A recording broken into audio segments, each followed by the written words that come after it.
ये जो यात्रा, इस यात्रा से 2027 में जो चुनाव होगा वो मजबूत होने वाला है या संसदीय क्षेत्र मजबूत होने वाला है? नहीं नहीं, तैयारी चल रही है। किसकी? हो सकता है हरीश रावत उम्मीदवार हो। सांसद सांसद सांसद किस पार्टी का बन? 2024 के लिए भी और 2027 को मजबूत करेगा। और निश्चित रूप से 2024 में हम हरिद्वार में मजबूती के साथ आएंगे। उन्हें अपना राजधर्म निभाना चाहिए, नहीं निभाएंगे तो विपक्ष में जो हमारा रोल है वो करेंगे हम। हरिद्वार से कांग्रेस संसद बना पाएगी और देखना उत्तराखंड के हालात ही बदल जाएंगे।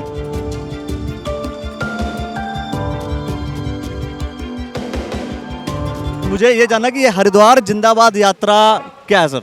क्योंकि भारत जोड़ो यात्रा और हरिद्वार जिंदाबाद यात्रा में कुछ अंतर है क्या? दोनों एक दूसरे की पूरक हैं। जब भारत जुड़ेगा तभी हरिद्वार जिंदाबाद होगा। जब हरिद्वार जिंदाबाद होगा, उत्तराखंड जिंदाबाद होगा, दिल्ली जिंदाबाद होगा, उत्तर प्रदेश जिंदाबाद होगा, तभी भारत जुड़ेगा, तभी भारत मजबूत होगा। ये जो यात्रा, इस यात्रा से 2027 में जो चुनाव होगा वो मजबूत होने वाला है या संसदीय क्षेत्र मजबूत होने वाला है? हरिद्वार जिले की बात। इससे कांग्रेस मजबूत होने जा रही है, परिवर्तन की ताकतें, शक्तियां मजबूत होने जा रही है। हरिद्वार सम्मान यात्रा किस परिदृश्य में जोड़ रही है, कैसे जोड़ रही हैं आप? देखिए, हरिद्वार जो है हमेशा से उत्तराखंड का जो है एक द्वार माना जाता है। हमेशा माँ गंगा का आशीर्वाद हमें मिला है। पूरे विश्व प्रख्यात हरिद्वार नगरी है और हम सब के मान सम्मान से, किसानों के मान सम्मान से, युवाओं के मान सम्मान से जुड़ा हुआ हरिद्वार जनपद रहा है। और आप देखिए जिस तरीके से सत्तारूढ़ पार्टी भाजपा की लोगों पर अत्याचार कर रही है, हर वर्ग, हर धर्म, हर जाति के वर्ग को परेशान किया जा रहा है। इन सब मुद्दों पर किसानों की अनदेखी की जा रही है, युवाओं की अनदेखी की जा रही है, झूठ परोसा जा रहा है जनता को। तो उन्हें देखते हुए हरिद्वार के सम्मान को लेकर एक यात्रा हम निकालने जा रहे हैं। ये यात्रा जो है हरिद्वार में अगर यात्रा हो रही है तो इससे क्या होगा? 2027 का चुनाव आने वाला है, उसमें कांग्रेस मजबूत हो जाएगी या फिर संसद का जो सांसद का चुनाव होने वाला है इसमें मजबूत हो जाएगी? होगा क्या, अंतर क्या आ जाएगा? देखिए, चुनाव आते जाते रहते हैं, लेकिन जो लगातार उत्पीड़न हो रहा है, जो अनदेखी हो रही है क्षेत्रीय मुद्दों की, उनको उठाने का काम विपक्ष का है। इसी अनदेखी को देखते हुए तो भारतीय जनता पार्टी ने कांग्रेस के ऊपर आरोप लगाया था और कांग्रेस पर आरोप लगाया और भारतीय जनता पार्टी फिर सत्ता में आई थी। तो यही काम सेम आपको नहीं लग रहा कि सेम स्टेटमेंट रिपीट हो रहा है, बस चेहरे बदल गए हैं? देखिए, भाजपा हमेशा से चंद पूंजीपतियों की पार्टी रही है और सामने दिख रहा है। आज आप देखिए ना, एक बात देखिए, जिस समय एसेंशियल जो कमोडिटीज़ थी, जब पार्लियामेंट के परव्यू से वो बाहर निकाली गई, चाहे मोटा अनाज हो, चावल हो, गेहूं हो, आलू हो, तेल हो, उसी समय हम समझ गए थे। आज आप देखिए, सिलेंडर 1100-1200 के पार हो चुका है, युवा बेरोजगार हैं। तो ये सारी बातों को देखते हुए हमेशा से कांग्रेस ने ही जनता के लिए कार्य किया है। चाहे सत्ता में रही हो, हमेशा से जनता की आवाज़ सुनी। जो लोग, चाहे किसी भी दल में हो, जो लोग जनता की आवाज़ उठाते थे, कहीं पर कोई बात, इश्यूज़ को उठाते थे, तो उनको सम्मान देते थे। और आज आप भाजपा को देखिए, चाहे केंद्र में देखिए, राज्य में देखिए, लोगों की आवाज़ दबाने का कार्य करी जा रही है। जो सरकारी तंत्र थे, आज उन्होंने प्राइवेट लिमिट। ये हो सकता है कि कांग्रेस पार्टी अपनी आवाज़ बुलंद नहीं कर पा रही है। हरिद्वार में जब जिला पंचायत चुनाव होता है उस वक्त बड़े बड़े नेता कांग्रेस पार्टी के सब गायब थे। कोई गायब नहीं था। पूरा एक तरीके से देखा जाए नंगा नाच किया भाजपा ने, बिल्कुल पूरी तरीके से। क्या थे कहाँ पर नेता? वो नेता आप लोग के रहते हुए अगर ये स्थिति आप कह रहे हैं कि खराब स्थिति हुई, फिर भी खराब स्थिति हो गई, तो गलती किसकी है? पूरी तरीके से प्रशासन का, शासन का दुरुपयोग किया गया, पूरी मशीनरी का दुरुपयोग किया गया और लोगों पर झूठे मुकदमे किए गए, लोगों को डराया गया। और उसको लेकर तो मैंने खुद बहादुराबाद में 3 दिन का धरना दिया। मैंने तो बिना नहाए धोए वहाँ हम लोग बैठे रहे, सैकड़ों तादाद में कार्यकर्ता वहाँ बैठे रहे और 100 मुकदमे हमारे जनपद में जो चुनाव के दौरान झूठे मुकदमे कांग्रेसियों पर और सामाजिक कार्यकर्ताओं पर लगाए गए थे, वो सारे मुकदमे वापस कराए गए। तो आप ये नहीं कह सकते कि कांग्रेस अपना रोल नहीं पा। कांग्रेस ने हमेशा रोल अपना अदा किया है। भाजपा जो उनका धर्म होना चाहिए, जो उनका, क्योंकि देखिए सत्ता उन्होंने जैसे तैसे कैसे भी पा ली, ये तो वही बता सकते हैं, लेकिन अब सत्तासीन है, उन्हें अपना राजधर्म निभाना चाहिए। नहीं निभाएंगे तो विपक्ष में जो हमारा रोल है वो करेंगे हम। विपक्ष में जो रोल है वो बिल्कुल प्ले करना चाहिए। हमारे साथ हैं वीरेंद्र जाती जी, जबरेड़ा विधानसभा के विधायक, और अभी नए नए रुड़की ग्रामीण के कांग्रेस पार्टी के आप जिलाध्यक्ष बने। जिलाध्यक्ष बनने की शुभकामनाएं आपको। जी धन्यवाद। अब जिलाध्यक्ष को लेकर के सवाल करते हैं, क्योंकि विधानसभा के परिप्रेक्ष्य में बहुत सारी बातें हो चुकी हैं। जिलाध्यक्ष बन गए हैं आप, आपको क्या लगता है इससे कांग्रेस पार्टी की जो स्थिति है वो क्या मजबूत हो सकती है, तो कितनी होगी, या फिर क्या स्थिति हो सकती है फ्यूचर में? देखिए, निकट भविष्य में मैं बिल्कुल सत्यता स्वीकार करता हूं कि पिछले कई वर्षों से रुड़की ग्रामीण में जिलाध्यक्ष की कमी थी, और हम सब कार्यकर्ताओं को या नेताओं को उस खाली पद की कमी खलती थी। अब पार्टी संगठन ने, प्रदेश नेतृत्व ने ये जिम्मेदारी दी है, तो मैं बखूबी इसका निर्वहन करूंगा, और प्रयास रहेगा कि संगठन को बेसिक मैनेजमेंट के तहत, माइक्रो मैनेजमेंट के तहत प्रत्येक बूथ तक, प्रत्येक ब्लॉक तक उसको सुदृढ़ और संगठित किया जाए, ताकि कांग्रेस पार्टी मजबूती के साथ यहाँ खड़ी हो सके। चुनाव कोई भी हो, पार्टी कोई भी हो, अक्सर ये देखा जाता है कि अगर कोई व्यक्ति चुनाव लड़ रहा होता है तो उसी पार्टी का दूसरा व्यक्ति उसके अगेंस्ट में खड़ा हो जाता है। कांग्रेस पार्टी में खैर बड़े लेवल पर, अगर हम स्टेट लेवल की बात करें, वो चीज़ें देखेंगे, जिसका नतीजा कहीं ना कहीं 2022 का चुनाव था। और हरिद्वार में जो जिला पंचायत का चुनाव हुआ उसकी स्थिति भी बहुत ही खराब रही है। अगर आप देख सकते हैं कि आप सदस्यों की स्थिति देखी जाए या अध्यक्ष की स्थिति देखी जाए, तो उस कंडीशंस को कैसे फुलफिल करेंगे आप लोग? देखिए, सरकारी मशीनरी का दुरुपयोग हरिद्वार त्रिस्तरीय पंचायत चुनाव में बिल्कुल धड़ल्ले से किया गया। 2022 के चुनाव में मैं कह रहा हूँ 2022 के चुनाव में, 2022 के मैंने कहा सरकारी मशीनरी का दुरुपयोग जिला पंचायत के चुनाव में बिल्कुल खुलेआम धड़ल्ले से किया गया है। मैं कहूँगा, अगर 2022 का मैं चुनाव कहूँ तो जनपद हरिद्वार में मुझे सभी स्थितियाँ सही लग रही हैं। मैं खुद बोल, हाँ, तो हरिद्वार में सही हुआ, लेकिन ऊपर की स्थिति, अगर हम पहाड़ों की स्थिति देखें तो बहुत ही खराब रही। ये वही मैं उसी विवाद की बात कर रहा हूँ। कहीं ना कहीं आपसी विवाद की वजह से ऐसी स्थितियाँ खड़ी हो जाती हैं। नहीं, आपसी विवाद किस तरह का आपसी विवाद? मैं आपसी विवाद का मतलब, कभी हरीश रावत जी, कभी प्रीतम सिंह जी, कभी कोई, और आपस में एक दूसरे की कुर्सी, एक दूसरे की सत्ता, एक दूसरे की पावर, एक दूसरे की शक्ति को लेकर के भी कहीं ना कहीं स्थितियां साफ तौर पर नजर आती हैं, जिसका रिजल्ट ऐसा देखने को मिलता है कांग्रेस पार्टी। नहीं, देखिए, जो हमारे पार्टी के वरिष्ठ नेता जहां और जिस समय उपलब्ध होते रहे, वो अपना काम कर रहे होते हैं, और मैं काफ़ी दिनों से कांग्रेस पार्टी में हूँ, और कांग्रेस पार्टी के द्वारा ही वहीं से टिकट मिल करके मैं विधायक बना हूँ। कांग्रेस परिवार में मैं हमेशा काफ़ी तौर से और बारीकी से मैं रह रहा हूँ, तो मुझे गुटबंदी आप जिसका जिक्र कर रहे हैं कहीं नज़र नहीं आती है। ठीक है, हमारे अगर गुटबंदी नहीं है तो इसका मतलब कि जनता जिस चीज़ को मैंडेट दे रही है, मतलब जनता बीजेपी के साथ है 100%, ये तो स्वीकार कर लेंगे आप फिर? देखिए, ये तो क्योंकि अगर कोई चुनाव हारता है तो कहीं ना कहीं आत्ममंथन करता है कि हमारी गलतियां हैं।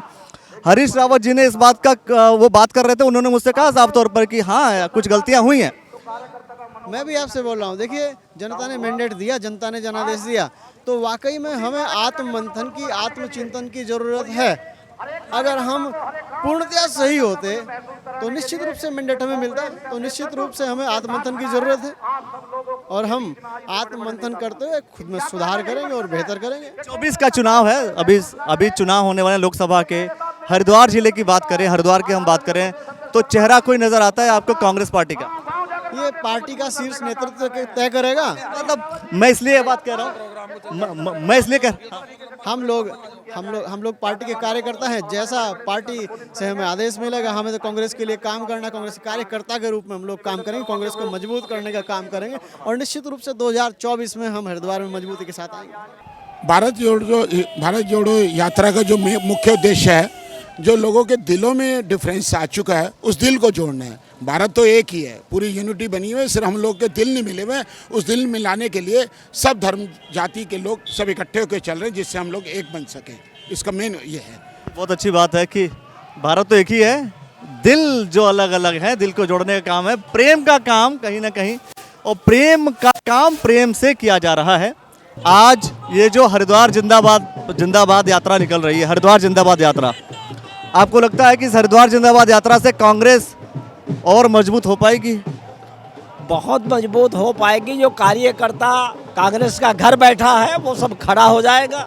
और राहुल जी की जो यात्रा चल रही है उसमें घर बैठे को भी एनर्जी आ रही है। घर बैठा नहीं जा रहा, लोग निकल रहे हैं बाहर। राहुल जी की यात्रा बहुत दूर चल रही है, यहाँ पर आएंगे चल रही है और यहाँ एनर्जी आ रही है। उसकी कार्यकर्ताओं को एनर्जी मिल रही है कि हमारा नेता सड़कों पर निकला है संघर्ष के लिए।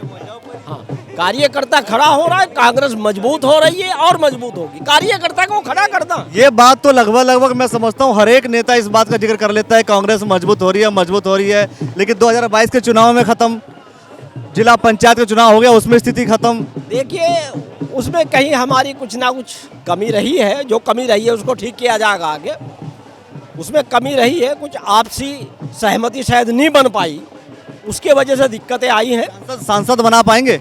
बिल्कुल पक्का। हाँ, 2 बार से लगातार जो है द्वार से कांग्रेस संसद बना पाएगी और देखना उत्तराखंड के हालात ही बदल जाएंगे। क्या मोदी फैक्टर है? ऑलरेडी कहा जा रहा है कि 2024 में भी मोदी फैक्टर काम करेगा और नरेंद्र मोदी के नाम पर जो है चुनाव हो जाएगा और सांसद बन जाएगा। देश के जो हालात खराब हुए हैं, जो नफरत फैली है, जो इस मुल्क के समझदार लोग हैं वो जो है देश के लिए वोट करेंगे। और आज देश को जोड़ने की जरूरत है। आज देश दिलों में नफरत पैदा हो रही है, उसको खत्म करने की जरूरत है।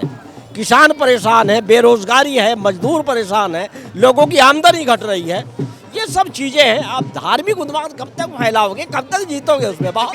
लेकिन बात तो ये है ना कि फिर भी देखिए, एक तो कांग्रेस में आपस में टूट चल रही है, दूसरा कि अब हरिद्वार का सांसद कौन चुनाव लड़ेगा कांग्रेस पार्टी से ये पता नहीं है। चुनाव के समय पैराशूट की तरफ से कोई आएगा चुनाव लड़ने मैदान में, क्या फायदा होगा? कोई फायदा होगा क्या? जनता उसकी तरफ आ पाएगी? तब तक तो कोई और नेता जनता को अट्रैक्ट करके, जनता को अपनी तरफ करके वोट ले चुके रहेंगे। क्या करेंगे आप? ऐसा नहीं होगा। यही तो चल रहा है, अभी तक पता नहीं है। कार्यकर्ताओं की भावना है। एक डेढ़ साल का समय बचा है, कोई चेहरा नहीं है अभी तक कांग्रेस पार्टी के पास।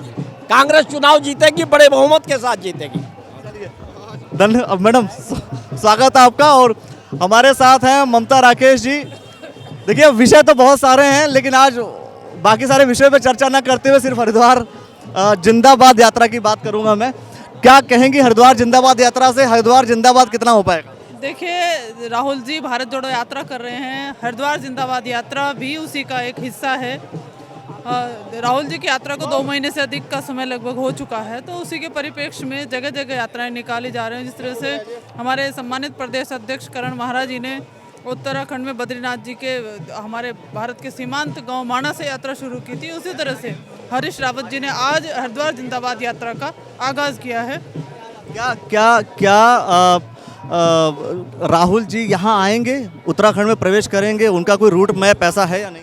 देखिए राहुल जी उत्तराखंड से नहीं हो पा रहे हैं, लेकिन जहाँ से भी नज़दीकी यात्रा तो नहीं कि ऐसा तो नहीं कि सरकार नहीं है तो स्थिति कमजोर है, जाऊंगा दिक्कत हो जाएगी, उससे ऐसा कोई मतलब नहीं है। राहुल जी सब जगह जा रहे हैं जहाँ तक वो जा सकते हैं, क्योंकि बड़ा परिप्रेक्ष्य कन्याकुमारी तक उनकी यात्रा जाएगी और जहाँ भी नज़दीक में वो जाएंगे हम उन्हें वहाँ ज्वाइन करेंगे। ये जो यात्रा है ये विधानसभा को मजबूत करेगी या संसदीय क्षेत्र को मजबूत करेगी, ये बता?